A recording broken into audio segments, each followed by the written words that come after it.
సహోదరి సహోదరులారా, మీ అందరికీ ఉదయకాల శుభములను వందనములను తెలియజేయుచు ప్రభువైన యేసు క్రీస్తు నామంలో మీ అందరినీ ఈరోజు దేవుని వాగ్దానము అనే వాక్య ధ్యానములోనికి ప్రేమపూర్వకంగా ఆహ్వానిస్తూ మన అనుదిన జీవిత విధానమును బలపరుచుకొనుటకు, క్రమపరుచుకొనుటకు, సరిదిద్దగలిగిన, క్రమపరచగలిగిన ఈ దేవుని వాగ్దానములను బట్టి మన విశ్వాస ఆధ్యాత్మిక జీవితాలను బట్టి సంతోషిస్తూ ప్రేమపూర్వకంగా మిమ్ములను ఈ వాగ్దాన వాక్య ధ్యానంలోనికి ఆహ్వానిస్తూ ఉంటున్నాను.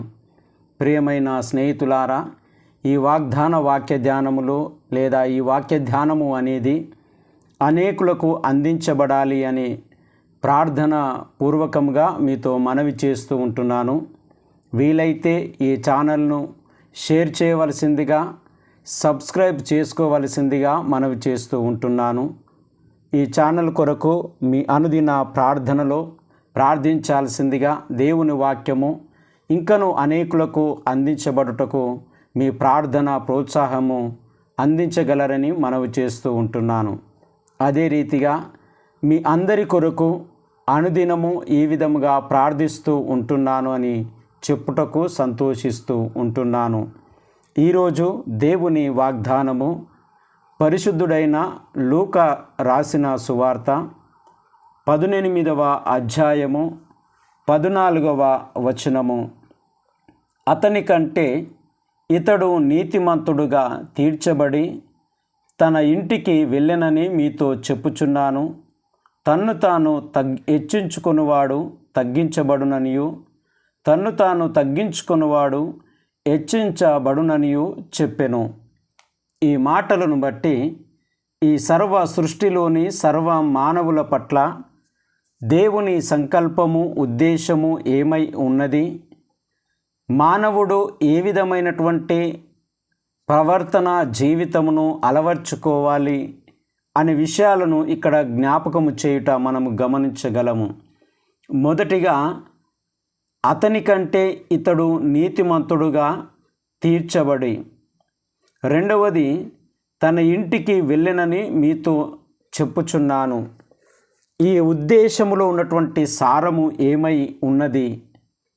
దీని యొక్క ఉద్దేశమును తెలుపుటలో యేసుక్రీస్తు ప్రభుల వారి యొక్క దృక్పథము, ఆలోచన ఏమై ఉన్నదని గ్రహించేటటువంటి ఆవశ్యకత ఎంతగానో ఉంది అని జ్ఞాపకము చేయబడుతూ ఉంటుంది.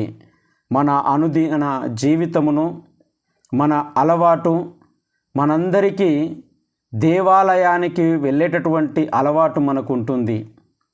ప్రార్థించుకోవడానికి, కృతజ్ఞతలు చెల్లించుకోవడానికి, అక్కరలను, అవసరతలను బట్టి లేదా భక్తి విశ్వాసములను పెంపొందించుకోవడానికి ఆలయాలకు, గుడులకు వెళ్ళేటటువంటి అలవాటు మనం కలిగి ఉంటాం. మనం రొక్కుబళ్ళు చెల్లించుకోవడం కావచ్చు, ప్రార్థనలు చేయడం కావచ్చు, జీవితంలో నెమ్మదిని, సమాధానమును, ప్రశాంతతను పొందుకోవాలి అనేటటువంటి ఆయా సందర్భాలను బట్టి, కొన్ని సందర్భాలలో సమస్యలకు, బలహీనతలకు ఇదిగో ఏంటి కారణము అని తెలుసుకొని వాటిని విడిచిపెట్టాలి అని దేవుని సన్నిధిని వెదకడము మనము గమనిస్తూ ఉంటున్నాం. ఈరోజు వాగ్దానమును మనం గమనించినప్పుడు కూడా దేవాలయము అనేది ఇద్దరి వ్యక్తుల జీవితంలో జరిగించినటువంటి లేదా దేవాలయంకు వెళ్ళుచున్నటువంటి ఇద్దరి వ్యక్తుల యొక్క దృక్పథము, దేవుణ్ణి వారు ప్రార్థిస్తున్నటువంటి విధానము లేదా దేవుణ్ణి వారు అర్థం చేసుకున్నటువంటి విధానము ఇక్కడ మనము జ్ఞాపకము చేసుకోవచ్చు. అనగా ఇద్దరు ప్రార్థన చేస్తున్నారు లేదా విజ్ఞాపనలు చేస్తూ ఉంటున్నారు. కానీ ఇద్దరి వ్యక్తులలో రెండు దృక్పథాలు వారిలో ప్రయాణం చేస్తూ ఉంటున్నాయి. అనగా ఇలాంటి ఉద్దేశముతో దేవాలయాలకు మనం వెళ్తున్నాం, ఇలాంటి ఉద్దేశాలతో ప్రార్థనలు మనం చేస్తూ ఉంటున్నాం, ఇలాంటి ఆశను మనము కలిగి దేవునికి మనవులను అప్పగిస్తూ ఉంటున్నాం అనేది ఇక్కడ జ్ఞాపకము చేయబడుతూ ఉంటుంది. అందుకే వారి యొక్క ప్రార్థనలు, ఆలోచనలు, ఉద్దేశాలను గమనిస్తే మొదటి వ్యక్తి అంటున్నటువంటి మాట ఏంటంటే, ఇతడు పరిసయుడండి. 11వ వచనంలో ఇతడు ప్రార్థన చేయుటకు నిలవబడి ఏమని ప్రార్థిస్తూ ఉంటున్నాడు? దేవా, నేను చోరులను, అన్యాయస్తులను, వ్యభిచారులనైనా, ఇతర మనుషుల వలనైనను, ఈ సుంకరి వలనైనను ఉండనందుకు నీకు కృతజ్ఞతాస్తుతులు చెల్లిస్తూ ఉంటున్నాను. అనగా ఇతడు తానేమో గొప్పవాడను, ఇతరుల కంటే మెప్పు కలిగినటువంటి వాడను, ఇతరులు ఇలాంటి జీవితము జీవిస్తున్నటువంటి వారు, ఇదిగో ఇలాంటి విధంగా నేను ఉండనందుకు నీకు వందనాలు అని గర్వముతో ప్రార్థిస్తున్న, లేదా తన ప్రార్థనను వింటున్నటువంటి వారు, తన చుట్టుప్రక్కల ఉన్నటువంటి వారు నన్ను మెచ్చుకోవాలి అనేటటువంటి విధానముతో దేవాలయానికి వెళుతున్నట్లుగా జ్ఞాపకం చేయబడుతూ ఉంటుంది. రెండవది, ఇతరులను కించపరిచే విధంగా అతడు ప్రార్థన చేస్తూ ఉంటున్నాడు. ఈయన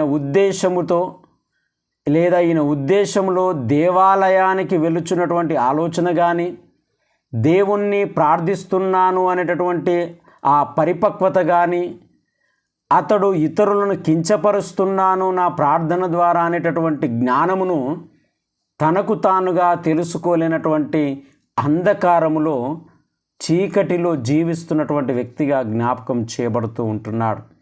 అందుకే ఆయన దేవాలయానికి వెళుతున్నటువంటి ఉద్దేశం ఏంటంటే, నన్నేందో నేను చూపెట్టుకోవాలని, ఇతరులు ఇదిగో ఇలాంటి బలహీనులయ్యా అని చెప్పుకోవడానికి, లేదా ఇదిగో నేను నీకు కృతజ్ఞతలు ఎందుకు చెల్లిస్తున్నానంటే ఈ పాపుల వలె, ఈ యొక్క సుంకరుల వలె, ఈ బలహీనుల వలె నేను ఉండనందుకు నీకు వందనాలను చెల్లిస్తూ ఉంటున్నాడు.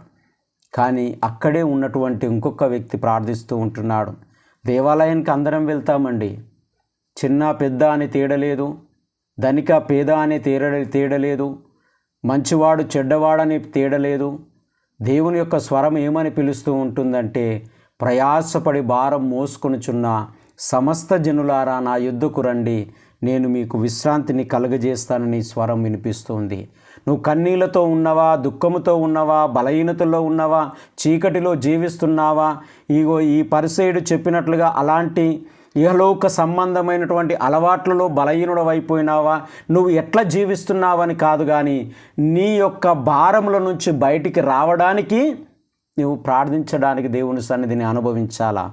అందుకే ఇక్కడ ఇతరుల మెప్పు కోరడానికో కాదు, నేను గొప్పవాడనని చెప్పుకోవడానికో కాదు, ఇతరుల కంటే నేను ఇదిగో వారు హీనంగా ఉన్నారు అనేటటువంటి ఊహల్లో కాదు, ఇతడు జీవిస్తూ ఇతడు చేయుచున్నటువంటి ప్రార్థన, ఇతడు సుంకరి అండి.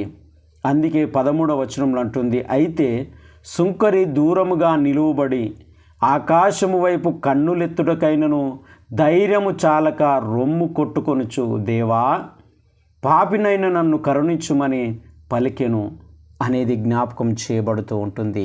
ఈ ఇద్దరి ప్రార్థనలో ఉన్నటువంటి, ఇతనిలో ఉన్నటువంటి తగ్గింపు జీవితము, నాలో లోపం ఏమైనా ఉందా, నాలో బలహీనత ఏమైనా ఉందా, నాలో నీకు ఇష్టము కాని స్థితి ఏమైనా ఉందా, ఇదిగో నన్ను నేను నీకు చూపించుకోవడానికి కూడా నేను ధైర్యం చేయలేకపోతున్నానయ్యా, నన్ను క్షమించు అని, కనికరించు అని, నా లోపములను సరిదిద్దు అని ఇతడు ప్రార్థన చేస్తే, అతడు అంటున్నాడు, ఈ యొక్క బలహీనుల వలె నేను ఉండనందుకు నీకు వందనాలు అంటున్నాడు.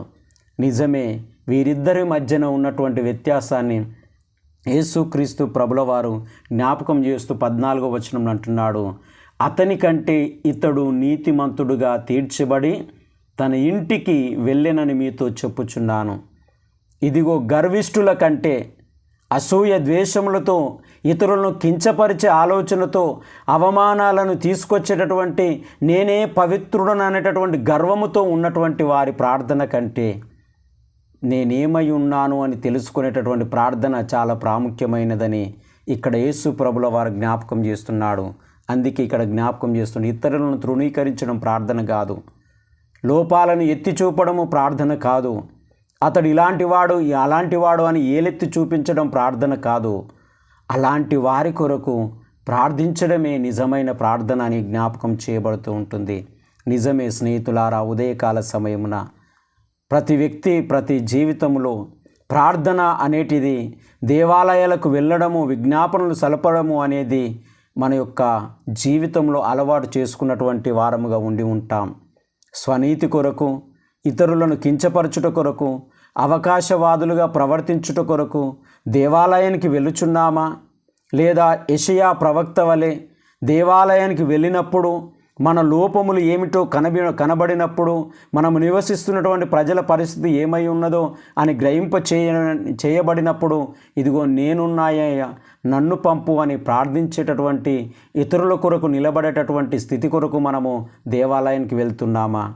లేదా అన్నా వలె నాకు సమస్య ఉందయ్యా, నాకు బాధ ఉందయ్యా, ఇదిగో నేను అవమానమును భరించలేకపోతున్నానయ్యా, నా సమస్యను తొలగించవా అని ప్రార్థించడానికి దేవాలయానికి వెళ్తున్నామా? లేదా సొలొమోను రాజు వలె, అయ్యా ఈ లోకంలో నేను బ్రతకాలి అంటే నా కుటుంబము, నా జీవితము, ఈ సమాజము ఒక విలువలతో, న్యాయముతో, నీతితో బ్రతకాలి అంటే తగిన జ్ఞానము నాకు ఇయ్యయ్యా, నేను క్రమపరచడానికి, ఈ ప్రజలను నడిపించడానికి అని జ్ఞానమును అడగడానికి వెళ్తున్నామా? లేదా అపవిత్రమైనటువంటి జీవితమును, కలుషితమైనటువంటి జీవితమును యేసుక్రీస్తు శిలువ రక్తంలో కడుక్కొని పరిశుద్ధపరచుకోవడానికి వెళ్తున్నామా? ఎందుకు మనం వెళ్తున్నాం? మన ఆలోచన ఏంటి? గుడికి వెళ్ళడానికి, దేవాలయానికి వెళ్ళడానికి అని మనల్ని మనము గ్రహించాలని దేవుడి మాట సెలవిస్తూ ఉంటున్నాడు. దేవుడి మాటలు దీవించి ఆశీర్వదించునుగాక. పరిశుద్ధుడా, ప్రేమగల తండ్రి, మహోన్నతుడా, ఉదయకాల సమయమును బట్టి మీకు వందనాలు చెల్లిస్తూ ఉంటున్నాం. నిజమే ప్రభువా, మేము ఏ ఆలోచనతో నీ సన్నిధికి వస్తూ ఉంటున్నామో, ఈ పరిసయ్యుని వలె వస్తూ ఉంటున్నామా? గర్వముతో నింపబడి సుంకరి వలె వస్తున్నామా? దేవా, నా స్థితి ఏమై ఉంది, నాకు తెలియజేయి, నన్ను కనికరించు అని అడగడానికి వస్తున్నామా? మమ్మల్ని మేము పరిశీలించుకునే ఒక ఆలోచన మాకు ఇచ్చినందుకు మీకు వందనాలు చెల్లిస్తూ ఉంటున్నాం. ఉదయకాల సమయమున కన్నీళ్లతో, దుఃఖముతో, కుటుంబ సమస్యలతో, ఆర్థిక ఇబ్బందులు, అప్పుల బాధలతో, అనారోగ్యముల చేత అయ్యా దేవా ప్రభు అని కన్నీళ్లు విడుస్తూ మూలుగుచున్నటువంటి బిడ్డలందరినీ బట్టి ప్రార్థిస్తూ ఉంటున్నాం. కనికరించండి. ఇదిగో తండ్రి, వారి లోపములను, బలహీనతలను సరిదిద్దుమని ప్రార్థిస్తూ ఉంటున్నాం. దీని దీవెనలతోనూ ఆశీర్వాదములతోనూ ప్రతి బిడ్డను నింపి దీవించి, వారి పంట పొలాలను, పాడి పశువులను, చేతుల కష్టార్జితములను, ఉద్యోగముల రాకపోకలందు నీ సన్నిధిని కాపుదలనుచ్చి, సరి అయిన విధంగా నీ దేవాలయాన్ని సన్నిధిని అనుభవించి, నీతో ప్రార్థిస్తూ మాట్లాడేటటువంటి కృపను ప్రతి బిడ్డకు దయచేయమని యేసయ్య పరిశుద్ధ నామమున ప్రార్థించి అడిగి వేడుకొనుచున్నాము తండ్రి. త్రియేక దేవుని యొక్క దీవెన, ఆయన నిత్య సమాధానము మనందరికీ తోడుని దీవించి ఆశీర్వదించును గాక. ఆమేన్.